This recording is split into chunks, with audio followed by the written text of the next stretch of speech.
In the harsh winters of 9th century Norway, there's nothing more precious than someone who can heal your wounds. But when fear grips a village, even the most beloved healer can become the enemy. Freya was a trusted healer until a clan leader died in her care. Accused of witchcraft, she was cast out into the snow to die alone. But fate had other plans when Eirik Thorsson, a wealthy Viking warrior, found her frozen body. Against all warnings from his people, he carried her home to his longhouse. As Freya slowly healed his wounded soldiers and sick children, something unexpected happened. The hardened warlord began to change. But when her old village came hunting for the woman they called witch, Eirik faced an impossible choice. Will a warrior risk everything to protect the healer who taught him that true strength comes from compassion, not conquest? Before we jump back in, tell us where you're tuning in from. And if this story touches you, make sure you're subscribed, because tomorrow I've saved something extra special for you. The morning mist clung to the fjord like the breath of sleeping gods, and Freya, Eirik's daughter, pulled her woolen cloak tighter as she walked the familiar path to old Magnus's dwelling. Her leather healing pouch bounced gently against her hip, filled with dried meadowsweet, willow bark, and the precious feverfew she had gathered before the first frost. At 33 winters, she had earned the respect that came only through years of careful study and countless lives saved. The villagers of Raven's Hollow no longer whispered about the young widow who spoke to plants. They sought her wisdom when their children burned with fever or their wounds festered. The scent of wood smoke and baking bread drifted from the scattered longhouses, mixing with the salt tang of the sea. Freya paused at Magnus's door, listening for the telltale wheeze that had brought her here 3 times in the past moon. The old fisherman's lungs had been damaged by years of breathing in the harsh sea air, but her concoctions of coltsfoot and honey had kept him breathing when others would have already joined their ancestors. Freya, came Magnus's gravelly voice from within. I know your step anywhere, child. Come warm yourself by my fire.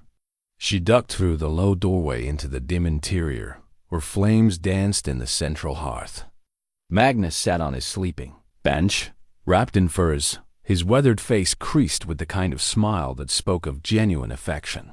These were the moments that made her calling worthwhile. Not the silver coins or bolts of fine cloth that grateful families pressed into her hands, but the simple human connection that transcended the fear that often surrounded her work.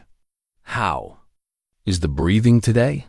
She asked, settling beside him and placing a practiced hand on his forehead. No fever, which was encouraging. Better since yesterday's tea, he admitted, though his pride made him reluctant to show weakness. But the nights are still difficult. Freya nodded, already reaching into her pouch for the specially prepared mixture she had brought. The art of healing was as much about listening as it was about herbs, understanding not just the body's needs, but the soul's fears. Magnus feared becoming a burden to his son's family, feared the long sleep that claimed so many of his generation. Her remedies addressed both concerns. This will help, she said, measuring dried leaves into a small clay pot.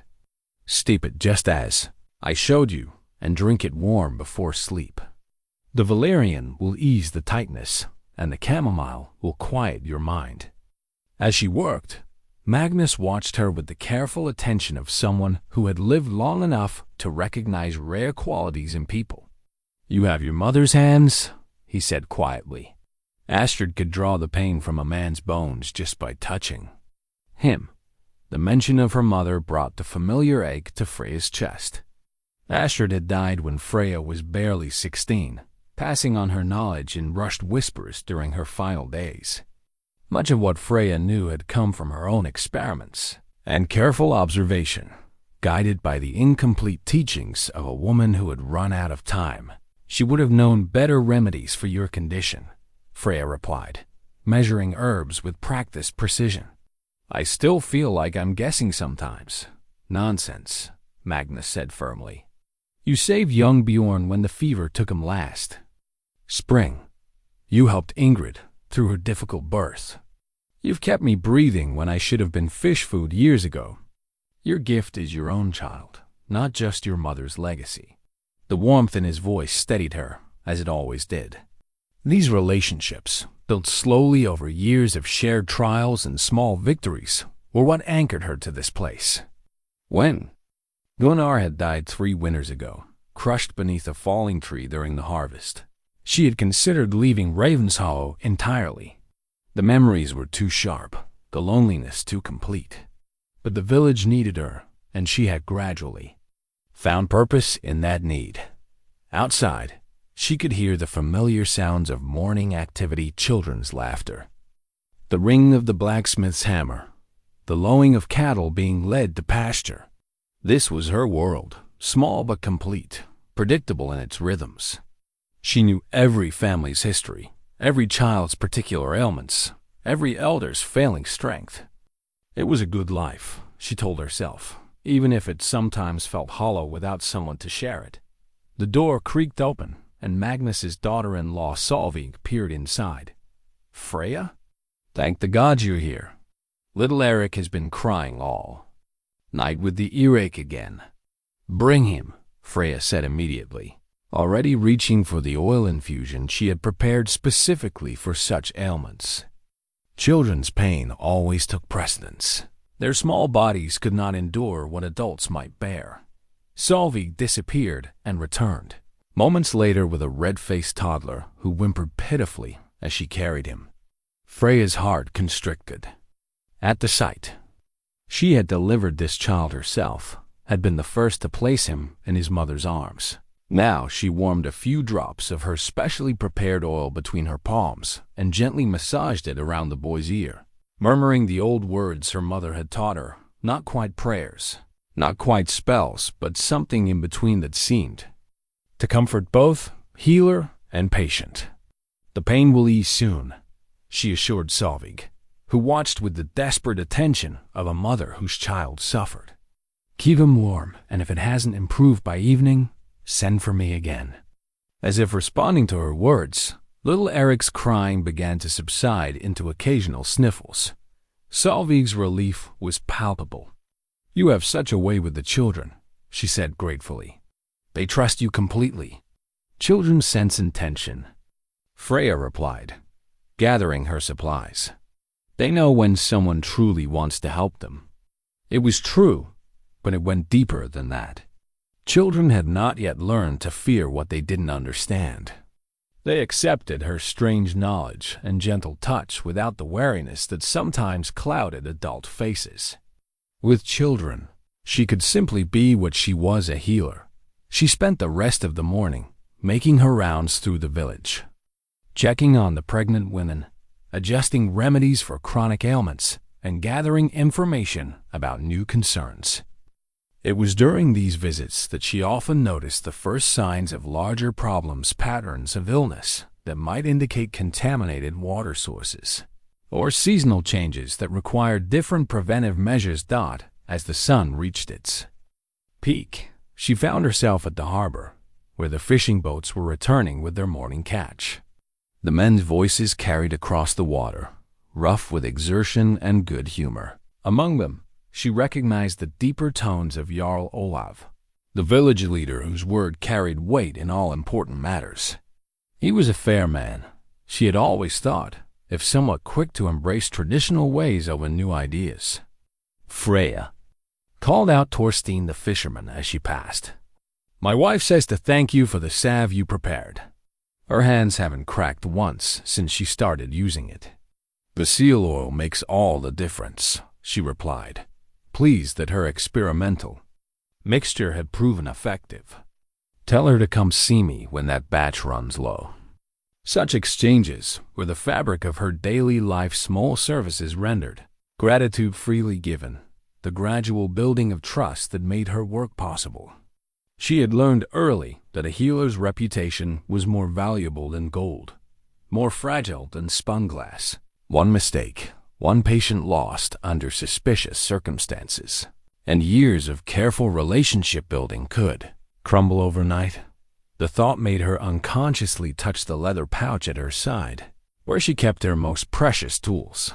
The carved bone needles that allowed her to suture wounds, the small silver knife for precise cuts, the collection of rare herbs that could mean the difference between life and death. These tools were her inheritance from her mother, but also her responsibility. They represented knowledge that could not be easily replaced if lost or destroyed. As she walked home to her small dwelling on the village's edge, Freya felt the deep satisfaction that came from a day's work well done. Her patients were healing. Her remedies were proving effective, and the trust between her and the village remained strong. She could not know that far to the north, a fleet of dragon-prowed ships was cutting through the waves toward home, carrying warriors flush with victory, and a leader whose life was about to intersect with hers in ways neither could imagine. The sun was beginning its descent toward the western mountains when she finally reached her own door. Inside, her modest home reflected both her practical nature and her calling. Bundles of drying herbs hung from the rafters, clay pots lined wooden shelves, and her work table bore the orderly arrangement of someone who understood that preparation could mean the difference between success and failure. She had just begun sorting through the day's gathered plants when a sharp knock interrupted her work. Opening the door, she found young Harold, barely old enough to be trusted with important messages, shifting nervously from foot to foot. "Freya," he said breathlessly, "Jarl Olav requests your presence immediately. He says to bring everything you might need for a serious illness." The urgency in his voice sent a chill through her. She had learned to read the subtle signs that distinguish routine calls from true emergencies, and this bore all the hallmarks of the latter. Without hesitation, she began gathering her supplies, her mind already racing through possibilities. Serious illness in a leader could mean many things: poison, plague, or simply the accumulated toll of a hard life reaching its inevitable conclusion. "Do you know what ails him?" she asked as she packed her leather satchel with her most essential tools. Harold shook his head, his young face serious with the weight of adult concerns. He collapsed during the evening meal. They say he was speaking normally one moment and on the floor the next. The description suggested several possibilities, none of them encouraging. Freya felt the familiar tightening in her chest that accompanied such calls, the knowledge that her skills would be tested, that a life hung in the balance, and that failure could have consequences extending far beyond a single patient. As she followed Harold through the darkening village toward Jarl Olav's longhouse, she could not have imagined that this night would be her last as a respected member of the community she had served so faithfully. The leather pouch that had been her most trusted companion would soon become evidence of her supposed crimes, and the knowledge that had made her invaluable would be transformed into proof of her guilt. The great longhouse loomed ahead, its windows glowing with firelight, and Freya quickened her pace toward what she believed was simply another patient in need of her care. The interior of Jarl Olav's longhouse buzzed with tense whispers and the restless movement of people who felt helpless in the face of crisis. Freya stepped through the doorway and immediately sensed the weight of expectation settling on her shoulders like a heavy cloak. Every face turned toward her, hope and desperation mingling in their expressions. Jarl Olav lay on his sleeping bench, his usually robust frame appearing shrunken beneath woolen blankets. His face had taken on a waxy pallor that Freya recognized with growing dread. She had seen it before in patients whose bodies were shutting down from the inside. His breathing came in shallow, labored gasps, and even from across the room she could see the telltale tremor in his hands. "Thank the gods you're here," said Astrid, Olav's wife, rushing to Freya's side. Her normally composed demeanor had cracked, revealing the frightened woman beneath. He was fine at the evening meal, laughing with his men, and then suddenly he clutched his stomach and fell. "We thought perhaps something he ate, but let me examine him," Freya said gently. moving toward the bench with her healing satchel. The crowd of family members and retainers stepped back, creating a circle of anxious watchers around the makeshift sickbed. Olav's eyes fluttered open as she approached, and she was relieved to see they still held awareness, though it was clouded. With pain, "Freya," he whispered, his voice barely audible. "Something is very wrong. The pain in my belly comes in waves, like knives twisting inside me." She knelt beside him and placed her hand on his forehead. Fever burned beneath his skin, but it was the rapid, thready pulse at his wrist that truly alarmed her. His pupils were constricted to pinpoints, and when she gently pressed on his abdomen, he cried out in agony. "How long since the symptoms began?" she asked Astrid, already reaching into her satchel for the tools she would need for a thorough examination. "Perhaps 2 hours," came the reply. "He complained of stomach upset just after we finished eating, but we thought nothing of it. Men his age often have trouble with rich foods." But then the pain grew worse, and he began sweating despite the cold night. Freya nodded, her mind cataloging symptoms and possibilities. The rapid onset suggested poisoning rather than disease, but determining the specific cause would be crucial for any hope of effective treatment. She had dealt with accidental poisonings before, usually from spoiled food or toxic plants, mistakenly gathered, but this felt different. What did he eat tonight that was unusual? She asked, beginning to prepare a mixture that might help purge whatever toxin was attacking his system. "Nothing out of the ordinary," Astrid replied, wringing her hands. "The same stew we all shared. Bread from this morning's baking, ale from the barrel we opened yesterday. The wine," interrupted Thorvald, Olaf's eldest son, from where he stood near the fire. "Father had wine with his meal tonight. A special bottle he had been saving for when the fishing season ended well." Freya looked up sharply. Wine was precious in their community, usually reserved for the most important celebrations or honored guests. If someone had wanted to target Olaf specifically, a special bottle would be the perfect vehicle. "Bring me the bottle," she ordered, and Thorvald hurried to comply. When he returned with an ornate silver chalice and a clay wine vessel, she examined both carefully. The chalice bore intricate carvings and showed signs of recent use. More importantly, a faint bitter scent clung to its interior, something that should not have been present in good wine. "Has anyone else drunk from this bottle?" she asked urgently. "No," Astrid confirmed. "It was a gift from the traders who came through last month. Olav was saving it for a special occasion." The pieces were falling into place with horrifying clarity. Freya had read about such things in the ancient texts her mother had treasured. Poisons that worked quickly but left little trace.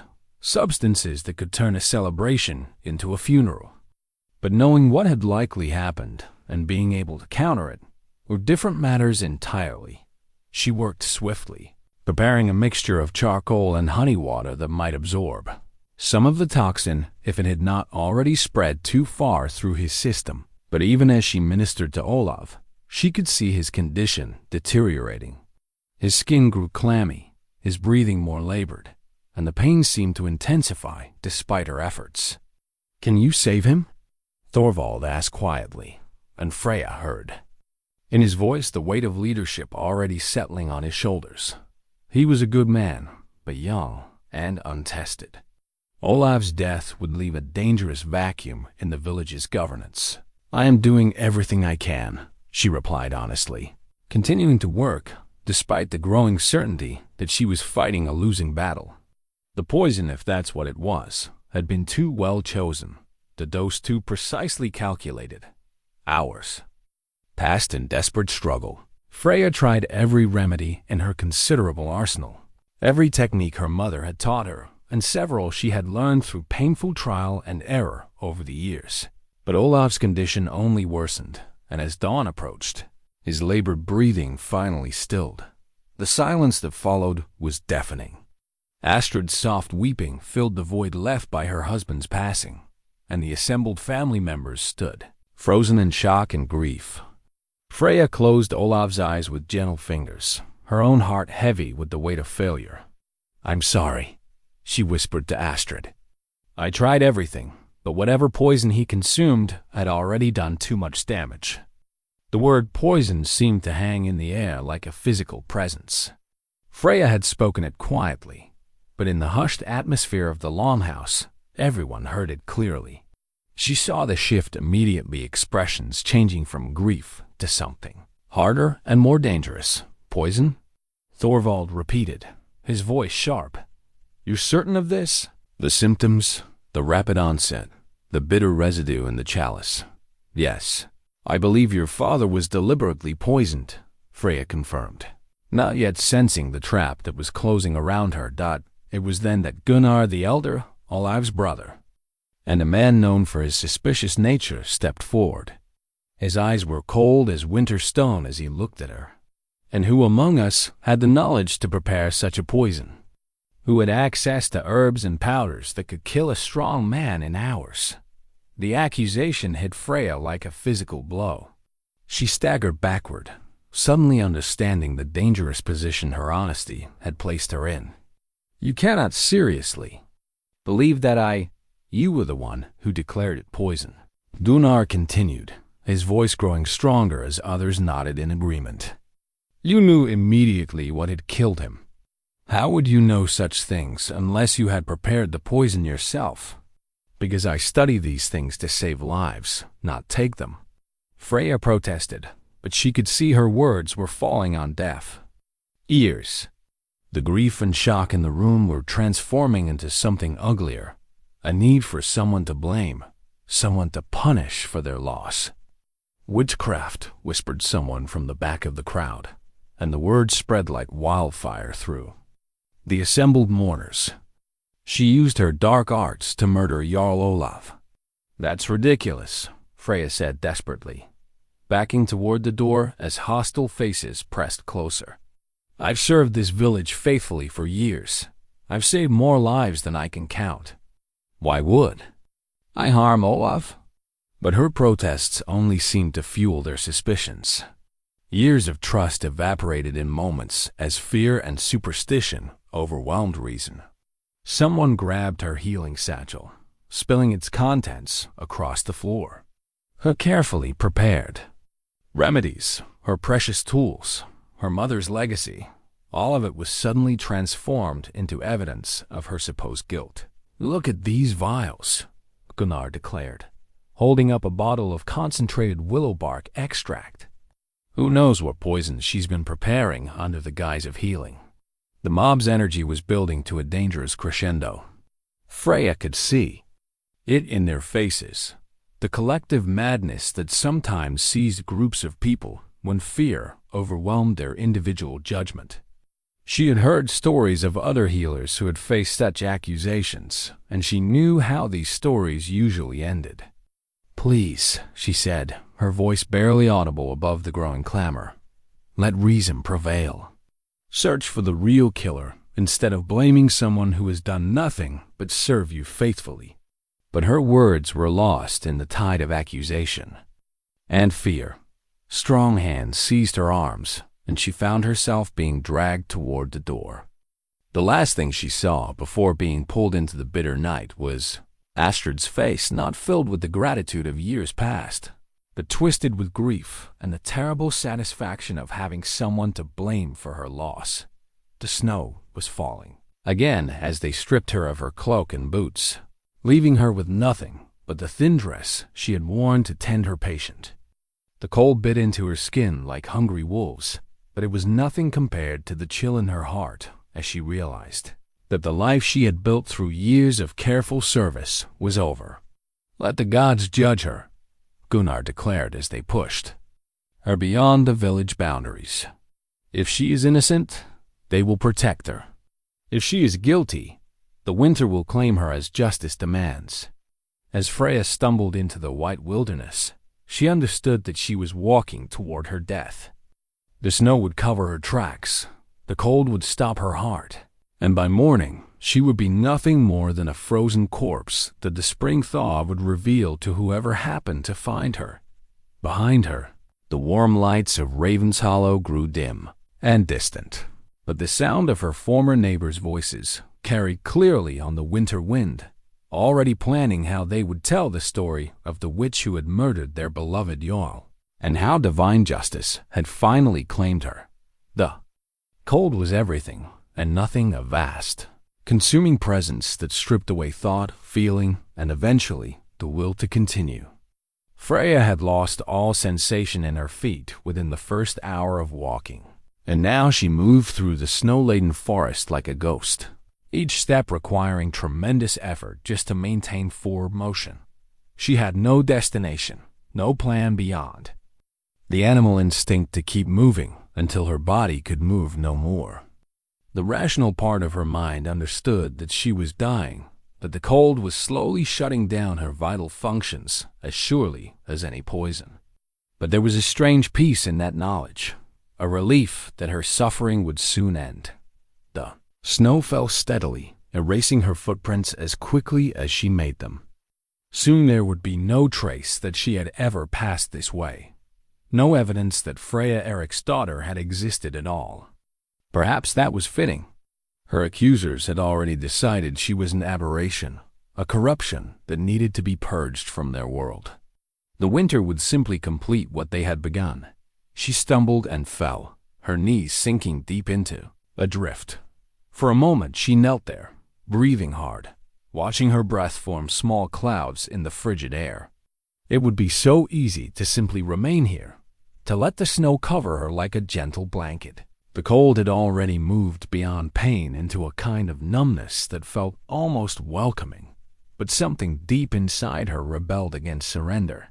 Perhaps it was pride, or perhaps the healer's instinct that had driven her entire adult life, the refusal to let death claim what might yet be saved. She forced herself back to her feet and continued walking, though she no longer knew in which direction. The forest around her was silent, except for the whisper of falling snow and the distant howl of wind through the branches. No bird song, no rustle of small animals, just the vast emptiness of a world locked in winter's grip. It was beautiful in its way, she thought with the strange clarity that sometimes comes to those approaching death. Beautiful and terrible and completely indifferent to human suffering. Time lost all meaning as she wandered. The gray light filtering through the clouds gave no indication of the hour, and her exhausted mind struggled to maintain coherent thought. She found herself thinking of her mother, of Gunnar, of the children she had helped bring into the world. Would any of them remember her kindly, or would the accusations of witchcraft poison even those memories? It was during one of these reveries that she heard the sound that would change everything, the distant whinny of a horse, carried on the wind like a half-remembered dream. For a moment she thought it was her imagination, a trick of her failing mind. But then it came again, closer this time, accompanied by the creak of leather and the muffled thud of hooves in snow. Through the veil of falling snow, shapes emerged from the white wilderness. Riders, heavily cloaked and armed, moving with the purposeful efficiency of men accustomed to travel in harsh conditions. At their head rode a figure who commanded attention, even at a distance, tall in the saddle, bearing himself with the unmistakable authority of one used to command. Freya tried to call out, but her voice emerged as barely a whisper. Her lips were cracked and bleeding from the cold, her throat raw from breathing the frigid air. She raised one trembling hand instead, a gesture so feeble it seemed unlikely to be noticed by men focused on their own journey through the storm. But the lead rider's eyes were sharp, trained by years of warfare to notice anything out of place in the landscape. He saw the pale figure standing among the dark trees and raised his hand to halt his companions. For a long moment, rider and woman stared at each other across the snowy distance, each trying to make sense of what they were seeing. Eirik Thorsson had seen many strange sights during his years of raiding and conquest, but the sight of a lone woman standing in the wilderness during a blizzard struck him as either miraculous or supernatural. She swayed on her feet like a tree about to fall, her dark hair whipping around a face so pale it seemed almost translucent. Her clothing was completely inadequate for the conditions. Thin wool that offered no protection against the killing cold. "By Thor's hammer," muttered Bjorn, his closest companion, as he guided his horse alongside Eirik's. "Is that a living woman? Or spirit of the woods?" Before Eirik could respond, the figure in the distance collapsed. One moment she was standing, the next she was a dark spot against the white snow, motionless as a fallen bird. Without conscious thought, Eirik spurred his horse forward, his men following close behind. When he reached her, Eirik dismounted quickly and knelt beside the unconscious woman. Her breathing was so shallow as to be nearly undetectable, and her skin felt like ice beneath his gloved hands. But she was definitely alive, though clearly not for much longer if left to the mercy of the storm. "Who is she?" asked Ragnar, another of his warriors, as the group formed a protective circle around their leader and his unexpected discovery. "I don't know," Eirik replied, studying the woman's face.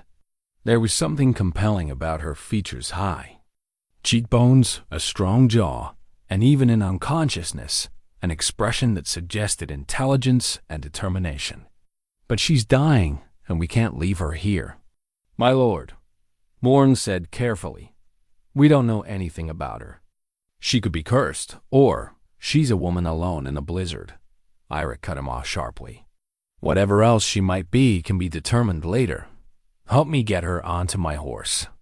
It spoke to the respect his men held for him that none argued further, though Eirik could see the wariness in their faces. Vikings were a superstitious people, and finding a mysterious woman in the wilderness could easily be interpreted as an ill omen. But Eirik had not built his reputation by allowing fear to dictate his actions.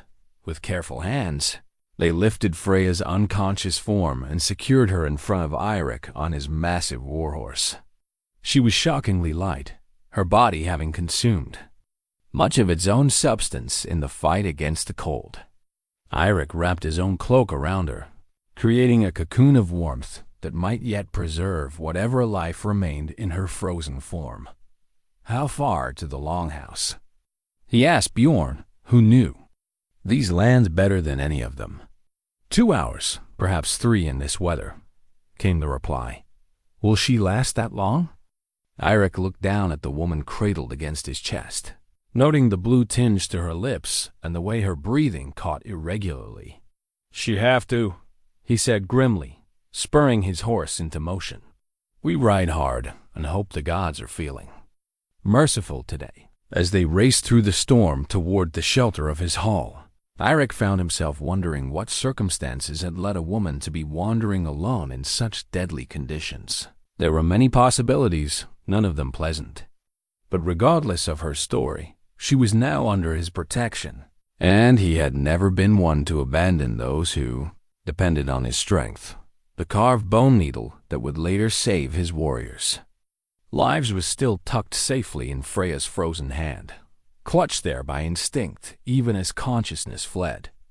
Neither she nor her rescuer could know that this chance encounter in the wilderness would transform both their destinies in ways that neither politics nor warfare had ever managed to achieve. Consciousness returned to Freya like distant thunder, rumbling awareness that gradually grew stronger until it demanded acknowledgement. She became aware first of warmth, blessed and overwhelming after the killing cold of the wilderness. Then came the softness beneath her body, furs and woolen blankets that cradled her like a mother's embrace. Only then did she dare to open her eyes. The ceiling above her was unfamiliar, rough-hewn wooden beams blackened by years of smoke from the central hearth. Firelight danced across carved pillars that spoke of wealth and power, and the very air seemed different here, carrying scents of prosperity-seasoned wood, fine ale, and the lingering aroma of well-prepared food. "You've returned to us," said a voice from nearby, deep and measured. Freya turned her head carefully, expecting the movement to bring pain, but finding only a mild stiffness. A man sat on a wooden stool beside her sleeping bench, And even in her weakened state, she could sense the quiet authority that surrounded him like an invisible cloak. He was perhaps 40 winters old, with brown hair beginning to show silver at the temples and eyes the color of storm clouds. His face bore the weathered look of a man who had spent years outdoors. But there was intelligence there as well, the careful assessment of someone accustomed to making difficult decisions. Most notably, he wore his power casually, without the need for display or intimidation. "I am Eirik Thorsson," he said when she continued to stare at him in confusion. "My men and I found you in the forest 3 days ago. You were very near death. 3 days." The words echoed in her mind as memory slowly returned. The accusation, the exile, the endless struggle through snow that had nearly claimed her life.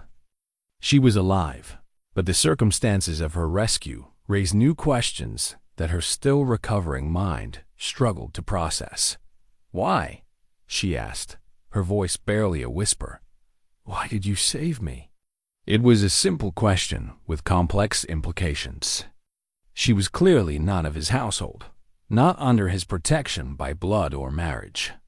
To take in a stranger, especially a woman found under mysterious circumstances, could invite trouble of many kinds. Eirik studied her face before answering, and she had the impression that he was choosing his words carefully. "A man who leaves, the helpless to die in the snow, loses something of his own humanity," he said finally. "Whatever brought you to that forest, it was not my place to judge whether you deserved to survive it." His answer revealed more about his character than he perhaps intended. Here was a man who had seen enough of death to value life, who possessed the confidence to act according to his own moral compass, regardless of potential consequences. It was both reassuring and unsettling. She was safe for now, but entirely dependent on the continued goodwill of a stranger. "I am Freya," she said, testing her voice and finding it stronger than before. "Freya, Erik's daughter of Ravenshollow." She saw recognition flicker in his eyes at the mention of her village, though he gave no other sign of familiarity with the name. Ravenshollow was not large or important enough to feature prominently in the affairs of great lords, but news traveled along the trading routes, and recent events there might well have reached even this distant hall. "What happened to you, Freya, Erik's daughter?" he asked gently. "How did you come to be alone in the wilderness during the worst storm of the season?" The question she had been dreading. How could she explain that her own people had cast her out as a witch? How could she make him understand that the skills which had once made her valuable now marked her as dangerous? The truth might easily result in her being expelled from this sanctuary as quickly as she had been from the last.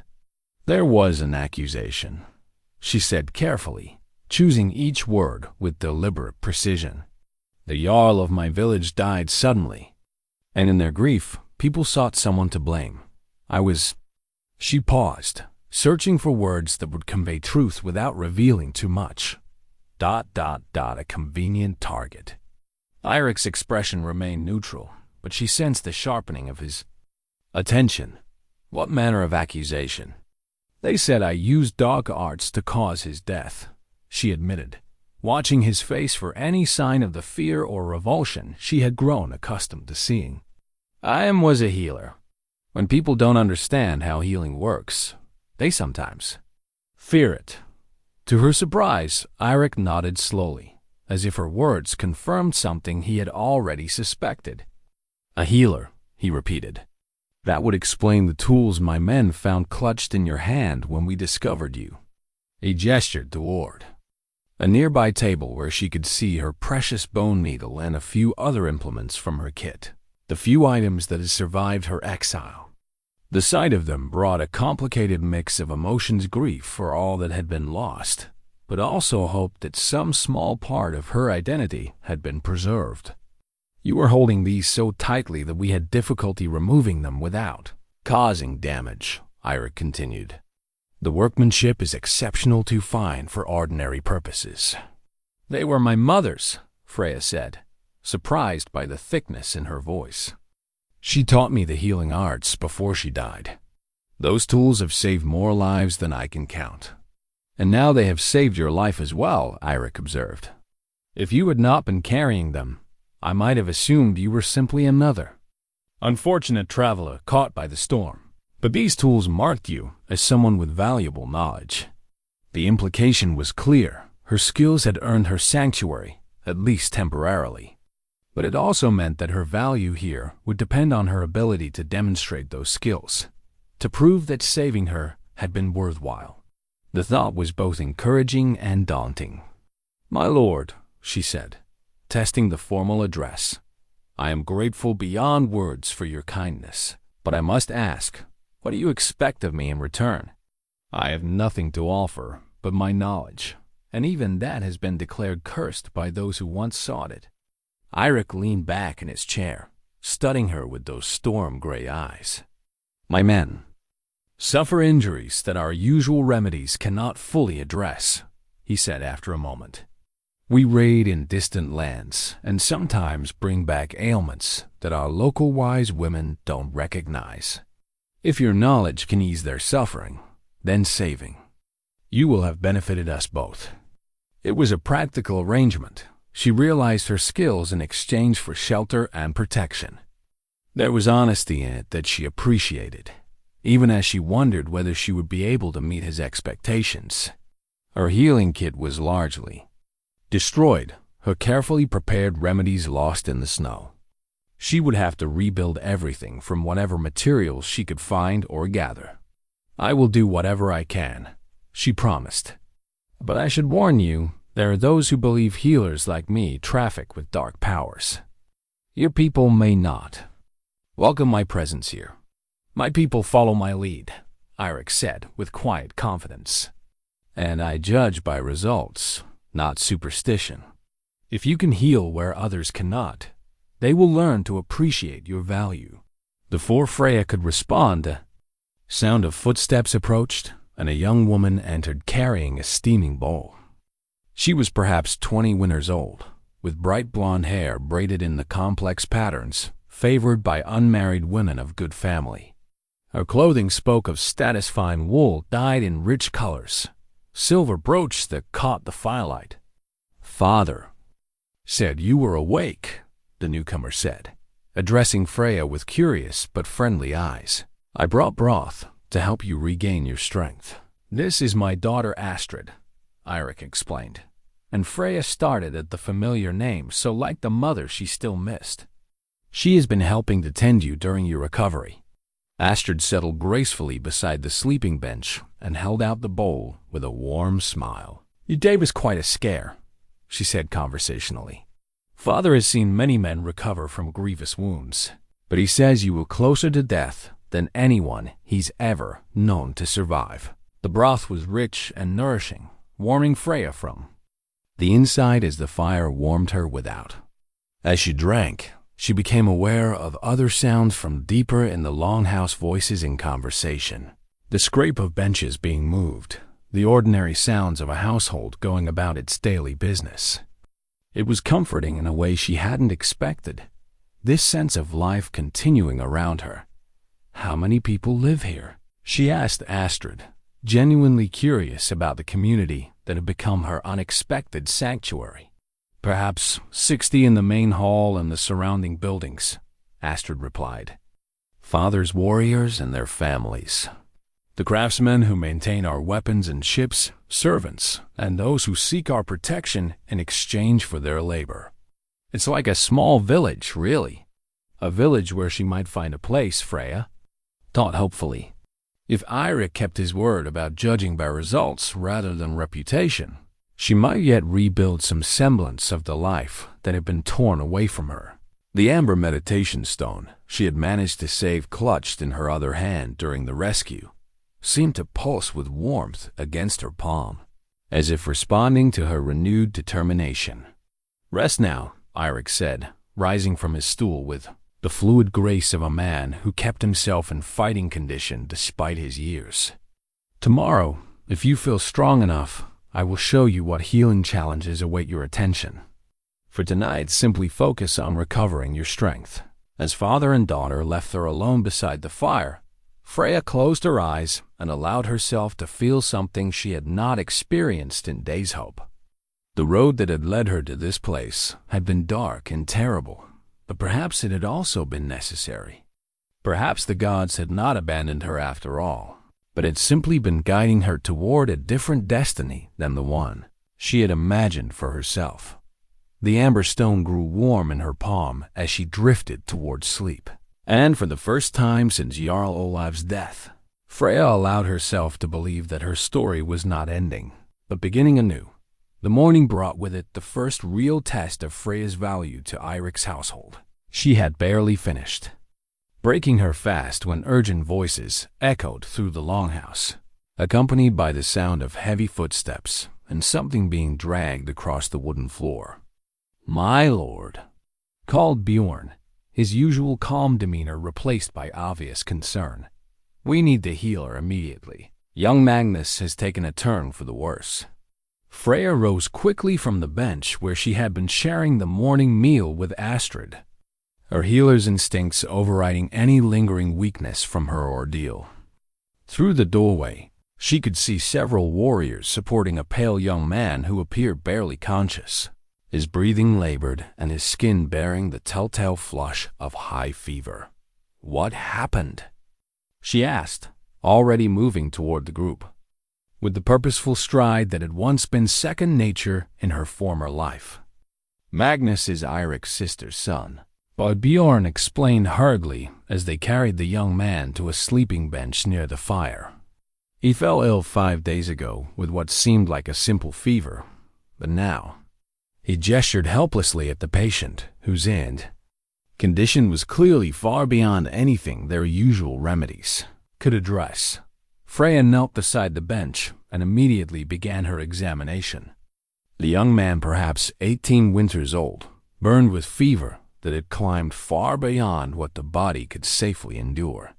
More alarming were the angry red streaks that radiated from a small wound on his left arm, clear evidence that corruption had entered his blood and was spreading throughout his system. "How did he come by this wound?" she asked, gently probing the area around the injury. Even the lightest touch caused Magnus to cry out in pain, though he remained largely unconscious. "A training accident 3 days past," replied Ragnar, another of Eirik's trusted men. His sword slipped during practice and caught him on the arm. It seemed minor at the time, barely more than a scratch. Freya nodded grimly.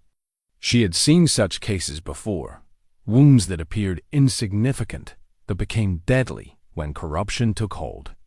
Without proper treatment, the poison in his blood would continue to spread until it reached his heart or his mind, and then death would be inevitable. "I need my tools," she said, looking around the gathered faces. "The bone needle and silver knife, do you have them here?" Eirik appeared at her shoulder, carrying the small collection of implements that had been salvaged from her near-frozen hands. His expression was grave as he studied his nephew's condition. "Can you save him?" "Perhaps," Freya replied honestly, taking the familiar weight of her mother's tools in her hands. "But I'll need to work quickly, and I'll need complete freedom to do what must be done. Some may find my methods unsettling." "Do whatever is necessary," Eirik said without hesitation. "Magnus is family." What followed was a demonstration of healing arts that none present had ever witnessed.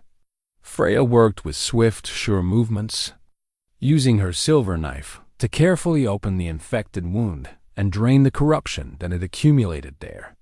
The stench that emerged made several of the watching warriors step back in disgust, but she continued methodically, cleaning away every trace of poisoned flesh.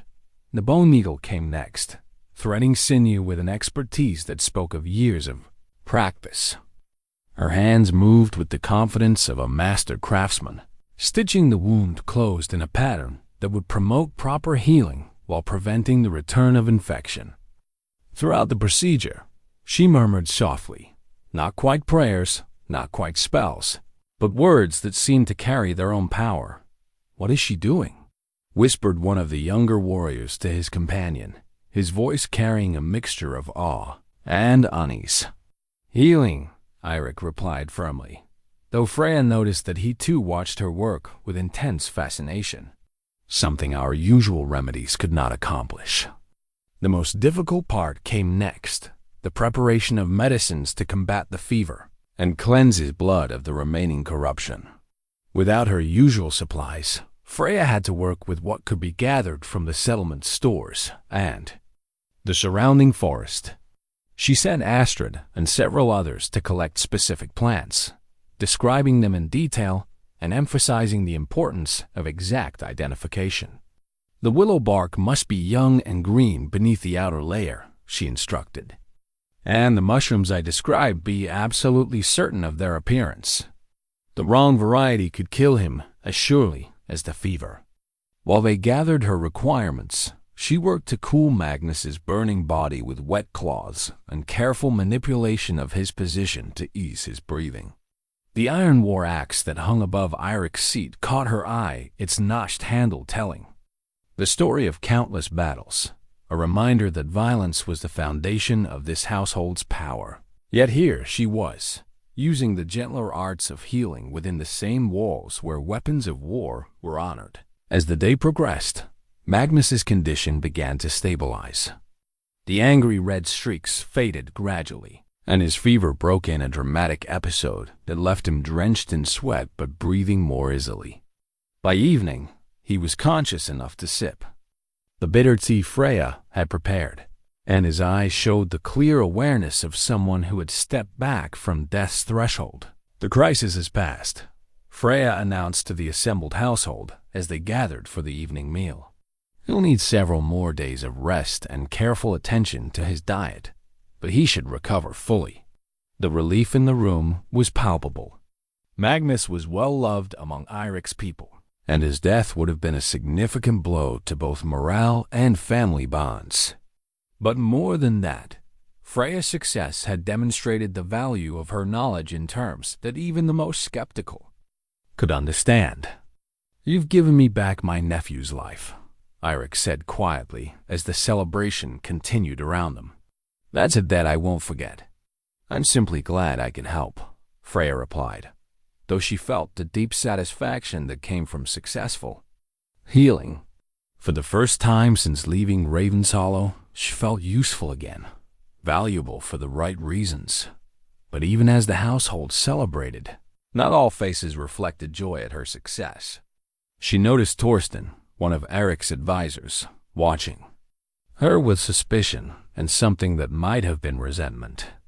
His wife had been the settlement's primary healer before Freya's arrival, and it was clear that her dramatic success with Magnus had overshadowed anything the older woman might have accomplished. "There are those who won't appreciate being replaced," Astrid warned quietly, following Freya's gaze. "Torsten's wife Ingrid has tended our sick for 20 years. She may not welcome competition." It was a reminder that even here, in this place of sanctuary, politics and jealousy could complicate her position. Freya made a mental note to approach Ingrid carefully, to seek cooperation rather than rivalry. She had learned the hard way that being right was not always enough. Sometimes survival depended on being diplomatic as well. As the evening wound down and Magnus slept peacefully under her watchful care, Freya allowed herself to feel cautiously optimistic. She had proven her worth, earned at least provisional acceptance, and begun to establish the relationships that might allow her to build a new life here. The iron axe above Eirik's seat no longer seemed quite so intimidating. Perhaps there was room in this warrior's hall for someone who fought death instead of dealing it out in the weeks that followed Magnus's recovery. Freya found herself settling into the rhythms of life at Eirik's hall with surprising ease. The days began before dawn with the preparation of remedies and the checking of patients, followed by rounds through the settlement to tend various ailments and injuries. The work was familiar, comforting in its routine, but the context was entirely different from her life in Ravenshollow.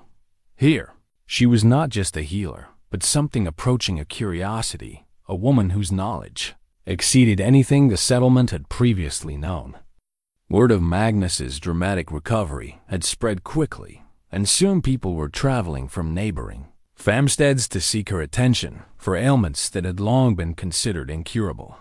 Another delegation arrived this morning, Astrid reported, as they walked together toward the women's quarters, where Freya had been teaching several young women the basics of herbal preparation. 3 families from the eastern valleys, seeking help for a child who hasn't spoken since a fever took her last summer. Freya nodded thoughtfully. Such cases were challenging ailments of the mind and spirit, often proved more difficult to treat than physical injuries. But she had seen remarkable recoveries before, usually involving patient work and careful attention to the whole person rather than just the symptoms. Have them bring the child to me after the midday meal, she decided, and make sure the parents understand that healing of this sort takes time. I can make no promises, except that I will try. It was during these teaching sessions that she felt most at peace. The young women, daughters and wives of Eirik's men, listened with the eager attention of those hungry for knowledge. Unlike the established healers who might feel threatened by her presence, these students approached her teachings with genuine enthusiasm. Remember, she told them as they practiced grinding dried herbs with wooden pestles, the preparation is as important as the ingredients themselves. Rush the process, and you lose the potency that makes the difference between medicine and mere plants. Among her students, she noticed one face that appeared with increasing frequency, not a young woman, but Eirik himself, who had taken to observing her work with obvious interest. He rarely spoke during these sessions, content to watch from the shadows near the doorway, but his presence was unmistakable. Their conversations had grown longer and more personal as the days passed. What had begun as formal discussions about medical supplies and patient care had evolved into something deeper exchanges of philosophy, shared stories of loss and responsibility, moments of understanding that surprised them both.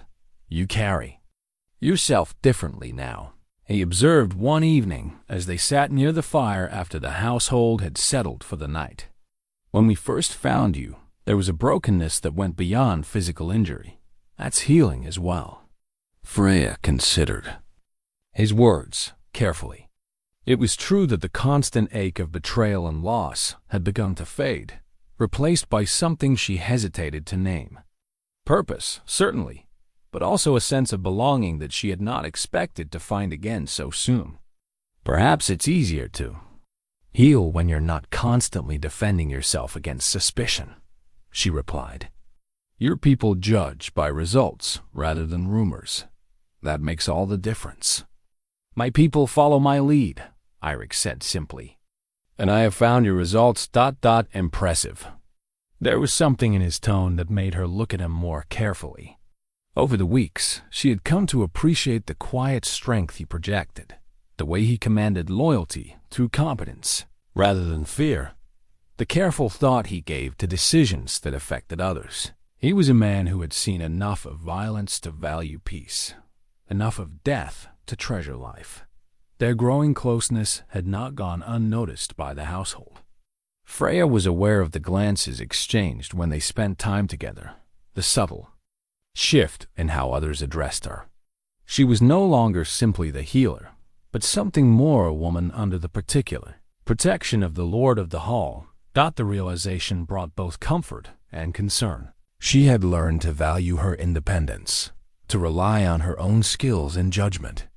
The thought of becoming dependent on anyone's favor, even someone as honorable as Eirik, stirred old fears about the fragility of such arrangements. It was while working on a particularly complex weaving of protective herbs that she felt compelled to address these concerns directly. The amulet she was creating, threads and small sacred objects woven together in patterns her mother had taught her, was intended for Eirik's protection during his travels.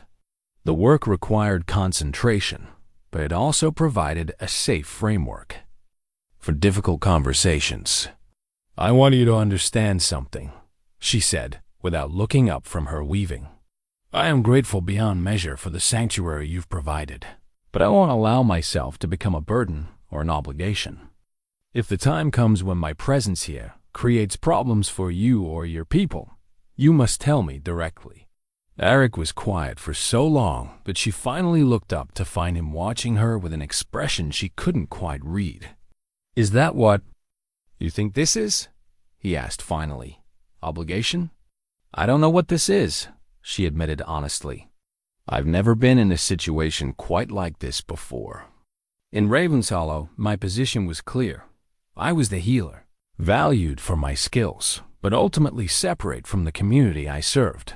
Here," she gestured vaguely at the hall around them, struggling to find words for the complex emotions she was experiencing. "Here you're becoming part of something larger," Eirik finished for her. "Part of a family in the broader sense of the word. That's not obligation, Freya. That's belonging." The word hung between them, heavy with implications neither was quite ready to fully explore. Belonging implied permanence, commitment, the kind of emotional investment that made people vulnerable to loss. She had experienced that kind of belonging once before with Gunnar, and its destruction had nearly broken her. "I lost everything once," she said quietly, her hand stilling on the weaving. "Home, husband, purpose, all of it swept away in a single night. I'm not certain I'm ready to risk that kind of loss again." "Loss is always a risk," Eirik replied gently. "But so is refusing to live because you fear what might be taken away. You've already proven you can survive the worst that fate can offer. Perhaps it's time to discover what you can build when fortune favors you instead." As if responding to his words, the protection amulet in her hand seemed to pulse with warmth. The weaving was nearly complete now, a complex pattern of threads and small carved tokens that would shield the wearer from harm while traveling. It was both practical craft and symbolic gesture, a tangible representation of her growing care for this man who had given her a second chance at life. "When will you need to travel again?" she asked, returning to the safer ground of practical concerns.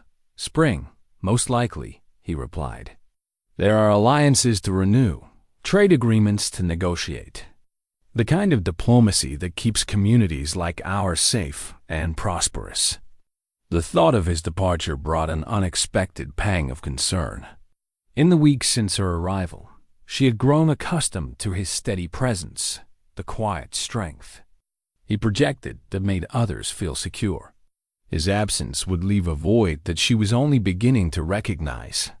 "Then you'll need this completed before you go," she said, holding up the nearly finished amulet. "And perhaps I should prepare additional remedies for common travel ailments, things your men can use if they fall ill while away from the hall." It was a practical suggestion, but they both understood the deeper meaning. She was thinking beyond her own immediate needs, planning for the welfare of people who had become important to her. The shift from survivor to community member was subtle, but significant, marking another step in her transformation from the broken woman they had found in the snow dot. The revelation came from the most unexpected source, a dying man's conscience finally overwhelming his fear. Freya was tending to Olaf the shipwright when the messenger arrived, muddy and exhausted from hard riding. She barely glanced up from her patient's infected hand as the young man was ushered into Eirik's presence at the far end of the hall. Such arrivals were common enough, traders bringing news from distant settlements, farmers seeking assistance with sick livestock, or warriors carrying reports from the scattered outposts that protected the territory. It was Eirik's sharp intake of breath that first drew her attention. Something in the quality of his silence made her look up from her work, and what she saw in his expression sent a chill through her entire body. He was staring at the messenger with the intense focus of a predator who had just spotted prey. But beneath that alertness lay something that looked remarkably like rage. "Are you certain of this information?" Eirik asked, his voice carrying a deadly quiet that made conversation throughout the hall gradually cease. "Yes, my lord," the messenger replied, though his nervousness was obvious even from a distance. The man's dying words were witnessed by the village priest and 2 elders. He insisted they write it down and seal it with his mark before he would close his eyes for the last time. Eirik took the scroll the messenger offered and broke the wax seal with hands that Freya noticed were not entirely steady. As he read, his jaw tightened progressively, and by the time he finished, the parchment was trembling slightly in his grip. "Freya," he called, his voice cutting across the hall with unmistakable authority. "Come here, now." The tone was unlike anything she had heard from him before, not angry with her, but angry on her behalf in a way that suggested something momentous had occurred. She quickly bandaged Olaf's hand and crossed the hall, aware that every eye in the building was following her movement. "What is it?" she asked when she reached his side, though part of her already suspected what news the messenger might have brought. Without a word, Eirik handed her the scroll. The parchment was of good quality, the kind used for important documents, and the writing was careful despite being obviously hurried. As she read, her hands began to shake just as Eirik's had done. "I, Leif Olafsson, son of Jarl Olav of Ravenshollow, do confess with my dying breath that I alone was responsible for my father's death. I obtained poison from traders who deal in such substances, and I placed it in the special wine that my father kept for celebrations. I did this because I grew tired of waiting for my inheritance, and because I believed his cautious ways were weakening our village's standing among neighboring clans. The healer, Freya Eirik's daughter, was innocent of any wrongdoing. She worked tirelessly to save my father's life, and her efforts failed only because the poison I used was too strong and too fast-acting for any remedy to counter. I allowed the accusations against her to stand because they served to hide my own guilt, and I encouraged her exile because I feared her knowledge might eventually lead her to discover the truth. I confess this now because the corruption in my soul has spread to my body, and I find myself dying of the same manner of slow poisoning I inflicted upon my father. The God's justice is swift and certain, and I go to my death knowing that I have wronged an innocent woman whose only crime was trying to heal those who suffered. Let this confession restore her honor and clear her name. Let any who read this know that Freya Eirik's daughter is a healer, not a witch, and that her exile was the result of one man's evil rather than any fault of her own. The scroll bore a leaf's mark, along with the seals of 3 witnesses, making it a legal document that would be accepted in any court or assembly. More importantly, it represented complete vindication proof that her exile had been based on lies, that the accusations of witchcraft had been nothing more than a convenient cover for patricide. Freya found herself unable to speak, overwhelmed by a complex mixture of emotions. Relief, certainly, that her innocence was finally proven. Vindication that her years of faithful service had not been forgotten by the gods. But also a deep, abiding anger at the injustice she had suffered, the betrayal by people she had served. Faithfully, the near-death experience that could have been avoided if even one person had stopped to question the convenient timing of the accusations. "The messenger brings more news," Eirik said quietly, watching her face as she processed the revelation. "The village council of Ravenshollow has formally requested your return. They're offering compensation for the wrong done to you, and they want you to resume your position as healer." The offer should have brought her joy, a chance to reclaim her old life, to return to the place and people she had served for so many years. Instead, she found herself feeling strangely detached from the possibility. The woman who had been cast out in the snow was not the same person who stood here now, and the life she had built in exile was not something she was eager to abandon. "What do you want to do?" Eirik asked, and she noticed that his question carried an undertone of personal concern that went beyond simple curiosity. "I don't know," she admitted honestly. "A month ago, I would have given anything for this vindication.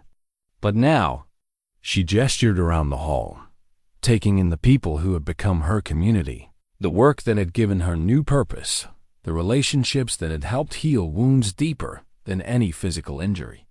"You don't have to decide immediately," Eirik said gently.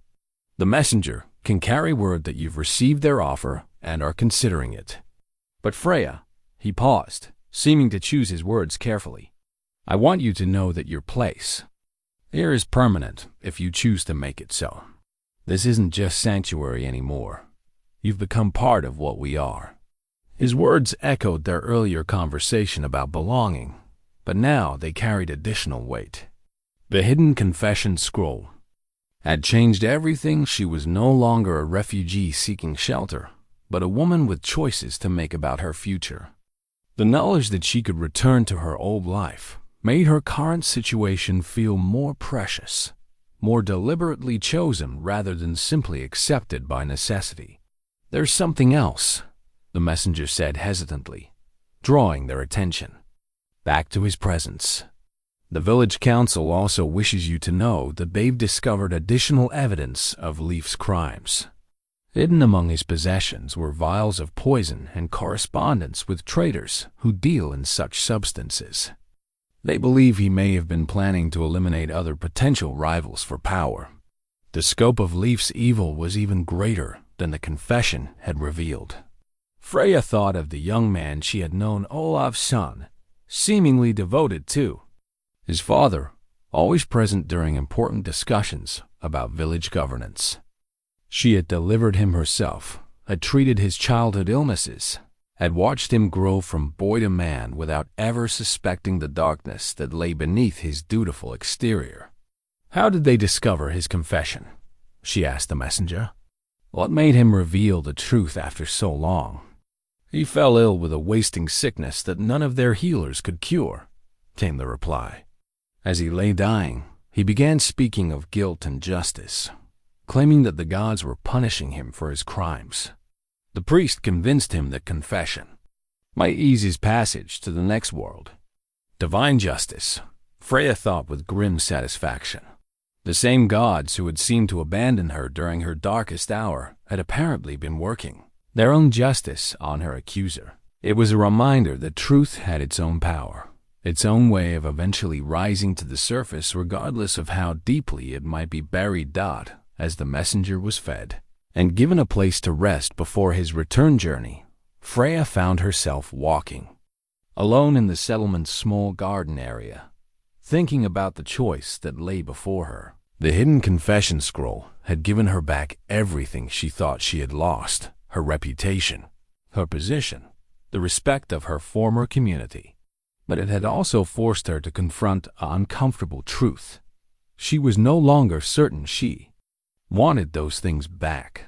The woman who had been cast out in the snow had been defined by her service to others, valuable only for what she could provide.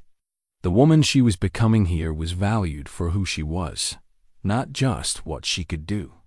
It was a subtle but important distinction, one that made the prospect of returning to her old life feel more like a step backward than a triumphant homecoming.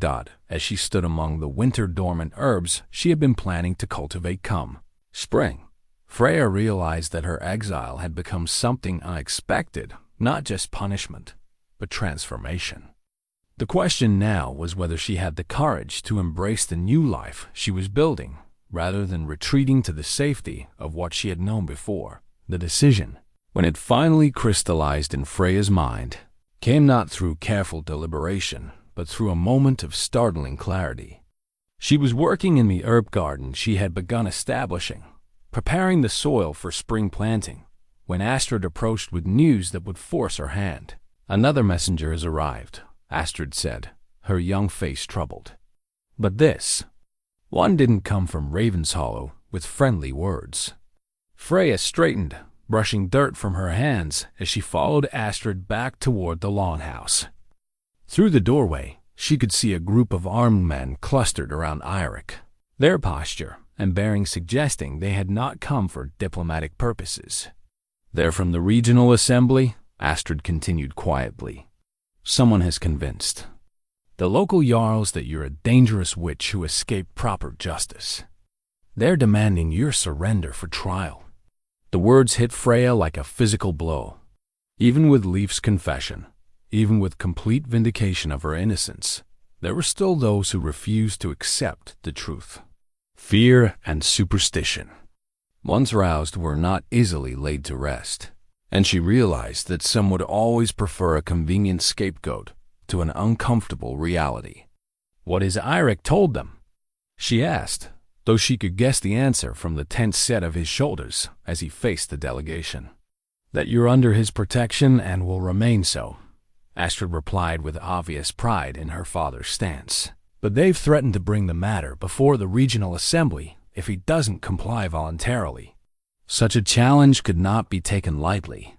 While Eirik commanded respect and loyalty within his own territory, openly defying a formal assembly of Jarls would have serious political consequences.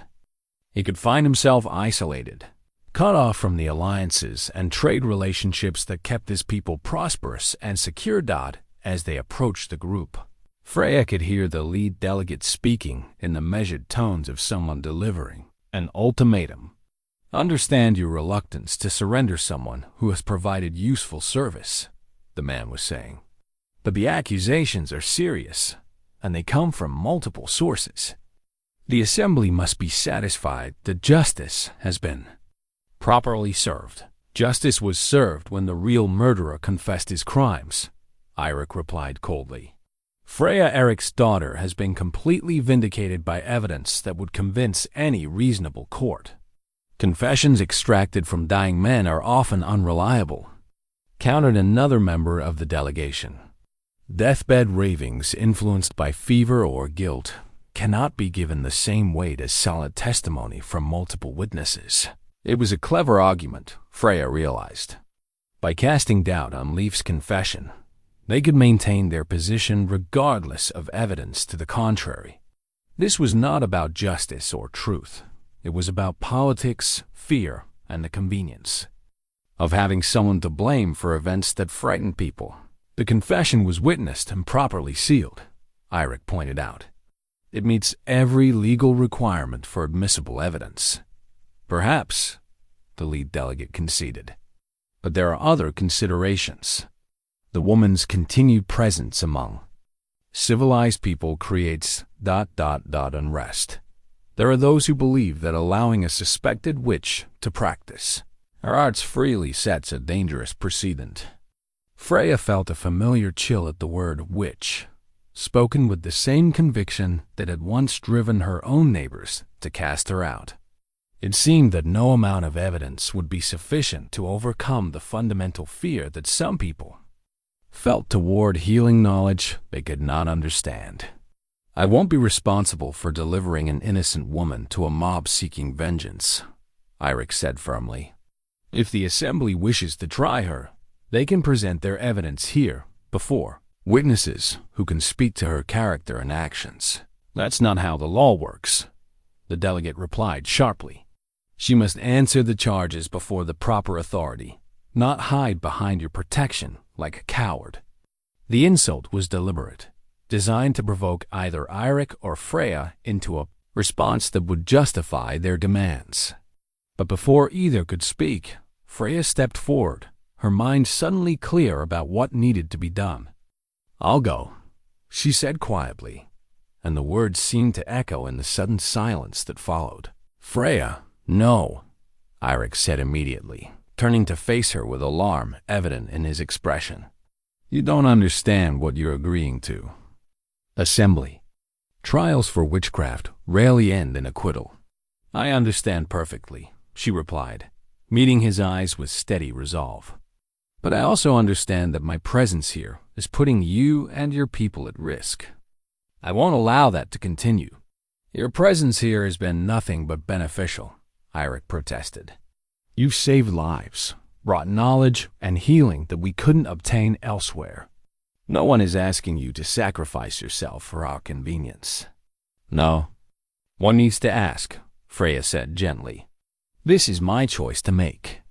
But even as she spoke the words, she could see the plan forming in Eirik's mind, the slight narrowing of his eyes, the subtle shift in his posture, that suggested he was moving from defensive thinking to offensive action. She had seen the same look when he discussed strategy with his warriors, and it made her heart race with both hope and fear. "Very well," Eirik said finally, addressing the delegation with formal courtesy. "Freya, Eirik's daughter, will accompany you to face these charges, as is her right under the law, but she will go as my betrothed under the full protection that status provides." The announcement sent shock waves through both the delegation and Eirik's own people. Marriage to a powerful Jarl would change everything about Freya's legal status, providing her with protections and rights that could not be easily dismissed. More importantly, it would make any attempt to harm her a direct attack on Eirik himself. "That's impossible," sputtered the lead delegate. "She's an accused witch. No proper marriage. She's an innocent woman vindicated by legal confession." Eirik cut him off sharply. "And if you question my right to choose my own bride, perhaps we should discuss that matter before the assembly as well." The threat was unmistakable. Challenging a Jarl's marriage choices was a serious matter that could lead to formal combat or blood feud. The delegates would have to weigh their desire to persecute Freya against the risk of creating a much larger conflict. "The assembly will still expect her to face the charges," the delegate said stiffly, clearly recognizing that his position had become much more complicated. "And she will," Eirik confirmed. "But she'll face them as my wife, with all the rights and protections that entails, including the right to champions who will defend her honor against any who would falsely accuse her." Freya felt the ground shifting beneath her feet as the political implications became clear. Eirik was not just offering protection, he was transforming the entire nature of the conflict. What had been a simple matter of prosecuting a suspected, which was now a challenge to the honor and judgment of a respected Jarl. "This marriage," she said quietly, for his ears alone, "is it real or simply a legal strategy?" "It's real if you want it to be," he replied, his voice low but intense. "I've been thinking about asking you properly for weeks. This crisis simply forces the timing." The golden marriage torque that had belonged to his grandmother lay heavy in his hands as he turned to face her fully. "Freya, Eirik's daughter," he said formally, loud enough for everyone present to hear. "Will you accept my proposal of marriage and the protection of my name and household?" Around them, the assembled crowd held its collective breath. The delegates watched with obvious frustration, realizing that their simple task had become impossibly complex. Eirik's people watched with varying expressions of surprise, approval, and calculation as they considered the political implications of their lord's choice. But Freya was only aware of Eirik himself, the steady strength in his gray eyes, the quiet confidence with which he had appended the entire situation to protect her, the way he held himself as he waited for her answer. This was not the desperate proposal of a man seeking political advantage, but the deliberate choice of someone who had found something worth fighting for. "Yes," she said simply, and the words seemed to resonate through the hall like a bell dot as Eirik placed the ancient torque around her neck, a symbol that would mark her as his equal and partner rather than his possession. Freya felt the last pieces of her old life finally falling away. The woman who had been cast out in the snow was truly gone, replaced by someone stronger, more certain, more willing to fight for what she had found. "The assembly will convene in 3 days," the lead delegate said stiffly, clearly unhappy with this turn of events, but unable to challenge it directly. "Both of you will be expected to attend." "We'll be there," Eirik confirmed. "And you can inform the assembly that they'll be judging not just the accusations against my wife, but the wisdom and justice of those who brought them." As the delegation departed with obvious reluctance, Freya touched the golden torque at her throat and realized that she was no longer running from her past or hiding from her future. Instead, she was walking deliberately toward a confrontation that would settle the matter once and for all. The wedding preparations began immediately, but they were overshadowed by the more serious business of preparing for a legal battle. Maps, were consulted, allies contacted, and strategies discussed as Eirik transformed what should have been a simple persecution into a complex political challenge that would test the Assembly's wisdom as much as Freya's innocence. "Are you afraid?" Astrid asked as they worked together to prepare Freya's wedding dress, a garment that would also serve as armor in the battle to come. "Are you afraid?" Astrid asked as they worked together to prepare Freya's wedding dress, a garment that would also serve as armor in the battle to come. "Terrified," Freya admitted honestly, but also determined. "I've spent too long running from accusations and fear. It's time to face them directly." The ancient wedding stones had been prepared in the settlement's ceremonial circle, their surfaces worn smooth by countless generations of couples who had pledged their lives to each other in the sight of gods and community. As Freya looked at them, she thought about the strange path that had led her to this moment, from respected healer to accused witch to bride of a powerful jarl, all in the space of a few short months. "The stones have witnessed many unions," Eirik said quietly as he joined her in the circle, "but few as unconventional as ours will be. Do you regret the necessity of it?" she asked, needing to understand his motivations clearly before they committed themselves to this path. "I regret the circumstances," he replied carefully, "but not the choice itself. I've known for weeks that I wanted you as my wife. The crisis simply forced me to act on feelings I was still finding the courage to express." That evening, as the household prepared for the wedding ceremony that would take place at dawn, Freya found herself in the quiet garden space where she had spent so many hours planning for a future she was no longer certain she would see. The herbs she had planted were beginning to show the first signs of spring growth, tender green shoots pushing through the soil despite the lingering cold. "Whatever happens at the assembly," she murmured to the growing plants, "you'll continue to flourish here. There's comfort in that continuity. You're planning as if you don't expect to return," came Eirik's voice from behind her. "I'm planning for all possibilities," she corrected, turning to face him. "It's a healer's habit. Prepare for the worst while hoping for the best." "The worst won't happen," he said with quiet conviction. "I won't allow it." "You can't control the Assembly's decision," Freya pointed out gently. "Even as my husband, there are limits to what protection you can provide if they're determined to find me guilty." "Then we'll have to make sure they're not determined," Eirik replied. "Truth has its own power, Freya. Combined with the political pressure of challenging my judgment, it should be enough to secure your vindication." She wanted to share his confidence, but she had learned the hard way that fear and superstition could overwhelm reason when people needed someone to blame for their troubles. Still, she drew strength from his unwavering support, from the knowledge that she would not face this trial alone. "There's something I need to tell you," she said, reaching into her pouch for the amber meditation stone that had become her most treasured possession. "This belonged to my mother, and her mother before that. It's said to carry the wisdom of all the women who have held it." The stone seemed to pulse with warm light in the gathering dusk, its ancient surface reflecting the last rays of the setting sun. "I want you to carry it tomorrow," she continued. "Whatever happens, I want you to have something that represents the strength of the women who came before me." Eirik accepted the stone with reverent hands, understanding the significance of the gift. "I'll treasure it," he promised, "and I'll return it to you when this trial is over and we're home again." The word home resonated between them with new meaning. This place, these people, this life they were building together, it had become home in a way that Ravenshollow never quite had been. Here she was valued not just for her skills, but for her character, not just for what she could provide, but for who she was.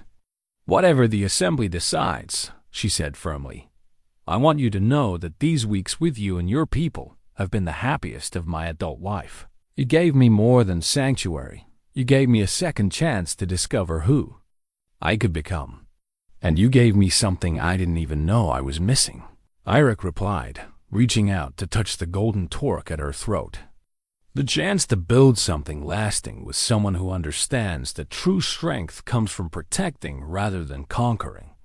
As they stood together in the garden that represented both their past work and future hopes, Freya felt a deep sense of peace settle over her.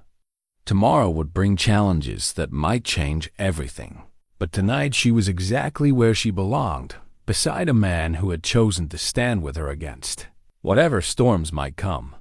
The wedding preparations continued around them, but in this quiet moment, the ceremony felt almost secondary to the commitment they had already made to each other.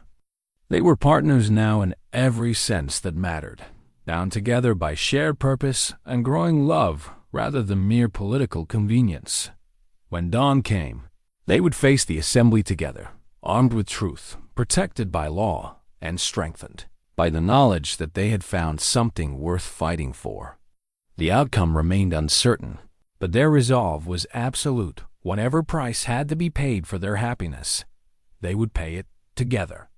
The assembly ground stretched before them like a battlefield, marked by circles of standing stones that had witnessed countless trials and judgments over the generations.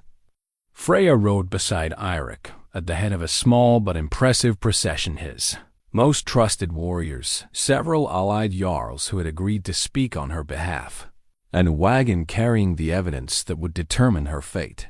The wedding ceremony at dawn had been brief but meaningful, conducted according to ancient traditions that bound them together in the sight of gods and community. Now, only hours later, they faced the possibility that their marriage might be cut short by the assembly's judgment.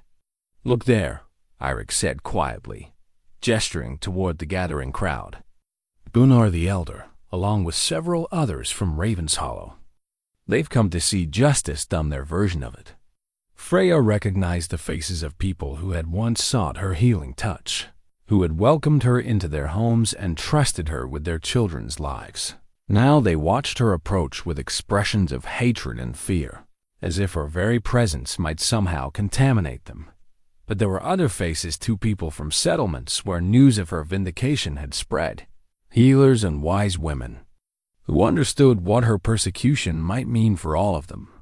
The crowd was divided, she realized, between those who clung to their need for a scapegoat and those who recognized the danger of allowing fear to override evidence. The chief magistrate, Jarl Thorstein of the Eastern Valleys, called the assembly to order with the ritual phrases that had governed such gatherings since time immemorial. He was an older man, known for his careful consideration of evidence and his reluctance to be swayed by popular opinion, qualities that offered at least some hope for a fair hearing. "We are gathered to consider the accusations brought against Freya, Eirik's daughter, now wife to Jarl Eirik Thorsson," he announced, his voice carrying clearly across the assembly ground. "Let those who bring charges present their evidence." Gunnar the Elder stepped forward with obvious relish, carrying himself like a man who finally saw the chance for righteous vengeance. "Honorable Jarls," he began, "we come before you seeking justice for the murder of our beloved leader, Jarl Olav of Ravenshollow, by witchcraft most foul." What followed was a recitation of the accusations that Freya had heard before her knowledge of herbs that could heal or harm. Her presence at Olav's deathbed, the convenient timing of his collapse after she had treated him. But as Gunnar spoke, she noticed something interesting. He was careful to avoid mentioning Leif's confession, focusing instead on circumstantial evidence and the testimony of frightened villagers. The accused possessed knowledge that no natural healer should have, Gunnar continued. She spoke words over her patients that were neither prayer nor proper medicine, and her remedies worked in ways that defied normal understanding. "These are the marks of one who traffics with dark powers." When he finished, Jarl Thorstein turned to Eirik with formal courtesy. "The accused may now present her defense." Eirik rose slowly, and Freya felt a surge of pride at the commanding presence he projected. Here was a man who had earned his authority through competence and wisdom, and his words would carry weight with the assembled jarls. "Honorable colleagues," he began, "I present to you not just my wife's defense, but evidence that will shame us all if we allow fear to triumph over justice." He gestured to one of his men, who brought forward the sealed confession that had arrived weeks earlier. "This is the dying confession of Leif Olafsson, properly witnessed and legally binding, in which he admits to murdering his own father through poison and allowing an innocent woman to bear the blame." The parchment was passed among the Jarls for examination, and Freya watched their faces carefully as they read. Some showed obvious surprise, others skepticism, and a few displayed the uncomfortable expression of people who realized they might have been supporting an injustice. "Deathbed confessions are notoriously unreliable," Gunnar protested, though his confidence had clearly been shaken. "The dying often say whatever they think will ease their passage to the next world." "This confession was given in the presence of a priest and sealed according to law," Eirik replied firmly. "More importantly, it led to the discovery of additional evidence vials of poison hidden among Leif's possessions, correspondence with traders who deal in such substances, and testimony from those traders confirming the transactions." A murmur ran through the assembly as this additional evidence was presented. The case against Freya had always been built on circumstantial evidence and superstition. The case against Leif was supported by physical proof and documented transactions. "But even if we accept this confession," argued another voice from the accusers, "it doesn't change the fact that the woman practices arts that are inherently dangerous. Her healing methods go beyond normal knowledge. Her healing methods saved my nephew's life when our traditional remedies failed," Eirik interrupted. "They've prevented suffering and death throughout my settlement. If knowledge that preserves life is to be condemned as witchcraft, then we condemn ourselves to ignorance and unnecessary loss." The burning execution pyre that had been prepared for Freya's potential condemnation stood at the edge of the assembly ground like a grim reminder of what failure might bring. But as the evidence mounted in her favor, that wooden structure began to seem less like her fate and more like a symbol of the fear and ignorance that had nearly destroyed an innocent life. "Jarl," Thorstein raised his hand for silence as the arguments threatened to devolve into shouting matches between supporters and accusers. "We will hear from the accused herself," he announced. "Freya, Erik's daughter, you have the right to speak in your own defense." As Freya rose to address the assembly, she felt the weight of every eye upon her. This was her moment to speak truth to fear, to defend not just her own innocence, but the right of all healers to practice their arts without persecution. The words she chose now would determine not just her fate, but the precedent for how such accusations would be handled in the future. Freya stood slowly, feeling the weight of the ancient wedding stones blessing upon her as she faced the assembled Jarls and the crowd of onlookers. The golden torque in her throat caught the morning light, a visible reminder of her new status and the protection it afforded. But more than that, it represented the faith that Eirik had placed in her, the belief that she was worth defending against all accusations. "Honorable Jarls," she began, her voice carrying clearly across the assembly ground, "I stand before you, not as a witch seeking to deceive, but as a healer who has devoted her life to preserving the lives of others. The accusations against me are built on fear of knowledge rather than evidence of wrongdoing." She paused, letting her gaze sweep across the assembled faces, some hostile, some curious, others clearly conflicted about what they had heard. "I learned the healing arts from my mother as she learned them from hers. This knowledge has been passed down through generations of women who understood that wisdom should serve life, not destroy it. Yet, you possess abilities that others do." "Not," called out one of the Jarls. "How do we know these abilities don't come from dark sources? How do we know that any knowledge comes from the sources we imagine?" Freya replied calmly. "The blacksmith knows how to shape iron, the shipwright understands wood and wind. The warrior learns the ways of blade and shield. Each craft has its mysteries, It's techniques that seem like magic to those who haven't learned them. Healing is no different. She gestured toward the crowd, finding faces she recognized. Magnus Eriksson sits among you today because I knew how to clean corruption from wounds and stitch flesh properly.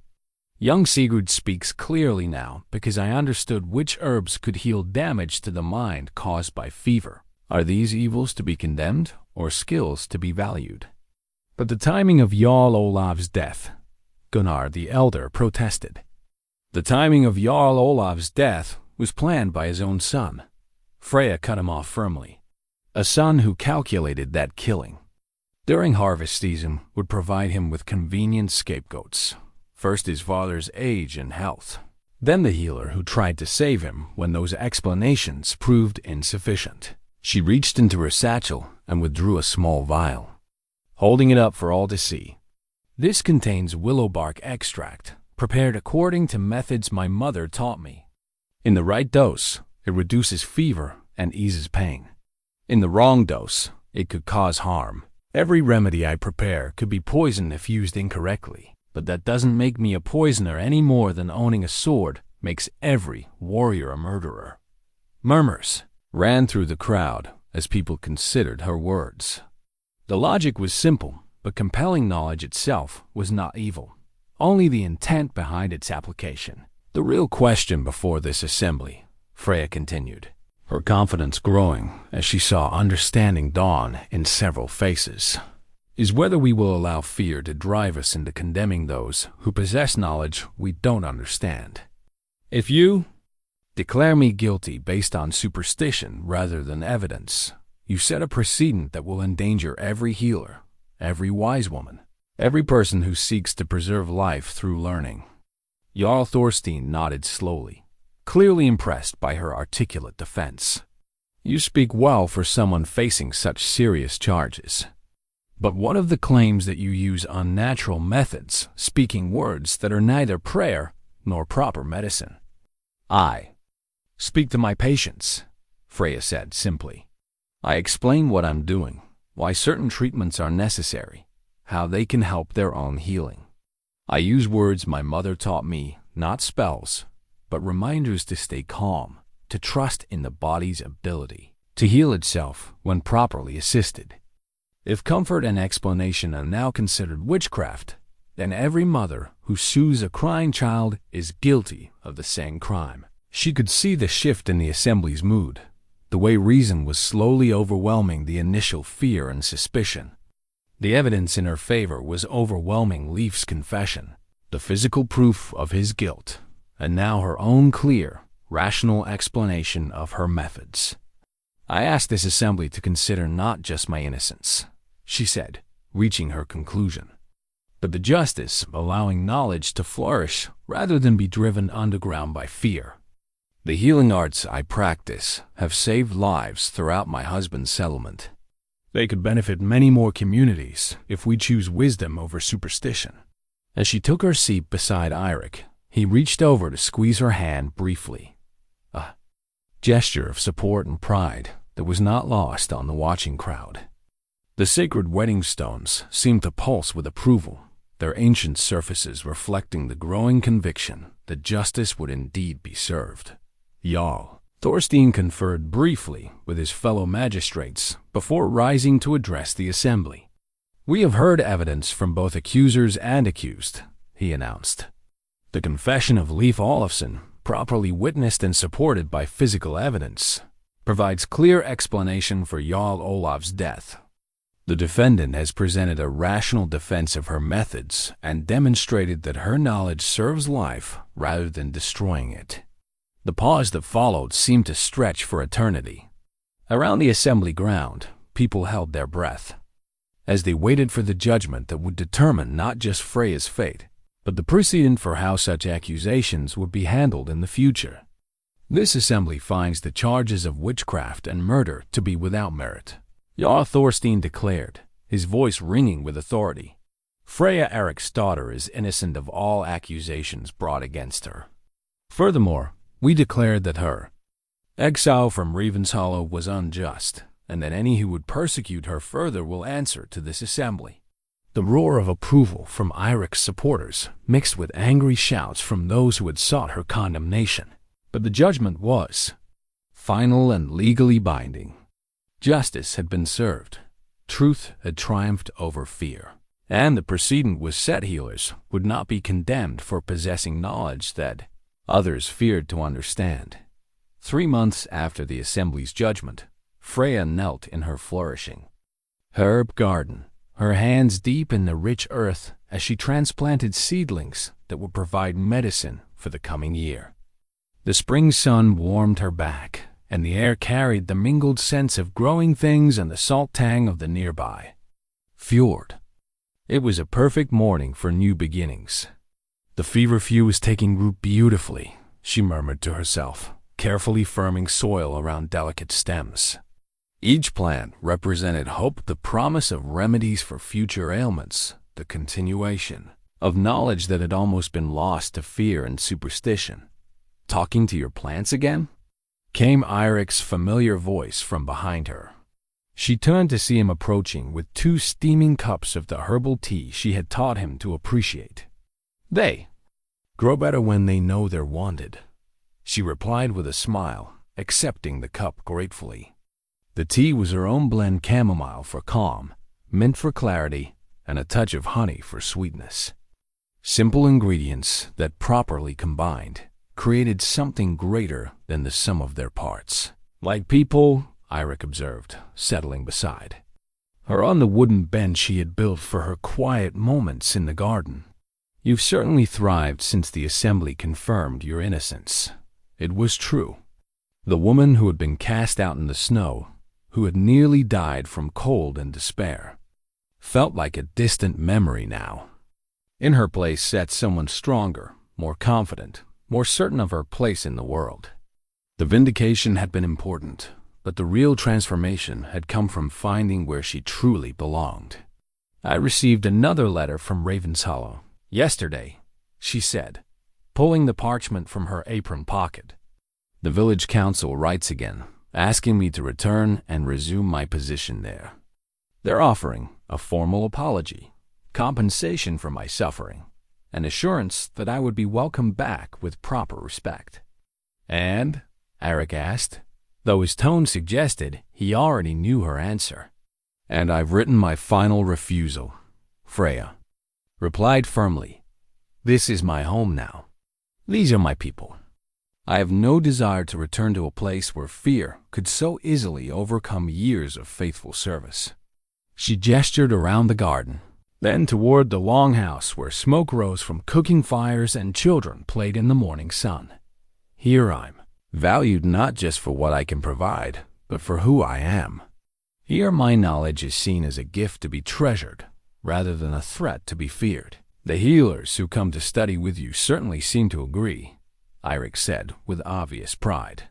"Word has spread throughout the region about the techniques you're teaching.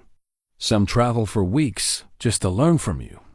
It was perhaps the most satisfying aspect of her new life, the opportunity to pass on her knowledge freely, without fear of persecution. Young women came from distant settlements to learn her methods, and she had begun writing down her mother's teachings to ensure they would not be lost if something happened to her. "Knowledge should flow like water," she said, repeating words her mother had often used. "When it's hoarded or hidden, it stagnates. When it's shared freely, it grows stronger and reaches more people." A commotion from the direction of the harbor drew their attention. A merchant ship was arriving, its crew calling out greetings to the dock workers who hurried to assist with mooring lines. Such arrivals were common enough, but this vessel flew banners that neither of them recognized. "Traders from the southern kingdoms," Eirik identified, shading his eyes against the sun. "They've been traveling the northern routes, seeking exotic goods and rare knowledge. I suspect they've heard about your reputation and come to see what remedies you might have to offer." The thought pleased Freya immensely. Trade in knowledge and healing supplies would benefit everyone. Her skills would reach people she could never personally treat, while their experiences and remedies would expand her own understanding. It was exactly the kind of exchange she had dreamed of, but never dared hope for. "I should go greet them properly," she said, rising from the bench, "and perhaps learn what healing challenges they've encountered in their travels." As they walked together toward the harbor, Freya reflected on the strange journey that had brought her to this moment. The accusations that had driven her from her old life had seemed like the end of everything she valued. Instead, they had become the beginning of something far better, a life where her knowledge was truly appreciated, where she could love and be loved without reservation, where her future stretched ahead bright with possibility. "Do you ever regret the path that brought you here?" Eirik asked, as if reading her thoughts. "I regret the suffering," she replied honestly. "I regret the fear and injustice that forced me into exile. But I don't regret where that path led me." Sometimes the gods work in ways that seem cruel, but ultimately serve a greater purpose. They reached the harbor just as the foreign traders were unloading their cargo, chests and barrels that likely contained treasures from distant lands. Among them, Freya noticed, were several containers that bore the marks of medicinal supplies. Her heart quickened with anticipation at the prospect of discovering new remedies and techniques. "Welcome to our settlement," Eirik called out in formal greeting. "I am Jarl Eirik Thorsson, and this is my wife Freya, our chief healer." "The famous Freya, Erik's daughter?" one of the traders replied with obvious excitement. "We've heard tales of your skills throughout the southern kingdoms. There are healers there who would give much to learn your methods." As conversations began and introductions were made, Freya felt the deep satisfaction that came from work well done and recognition honestly earned. The herb garden behind them represented stability and continuity, the promise that healing knowledge would continue to grow and flourish.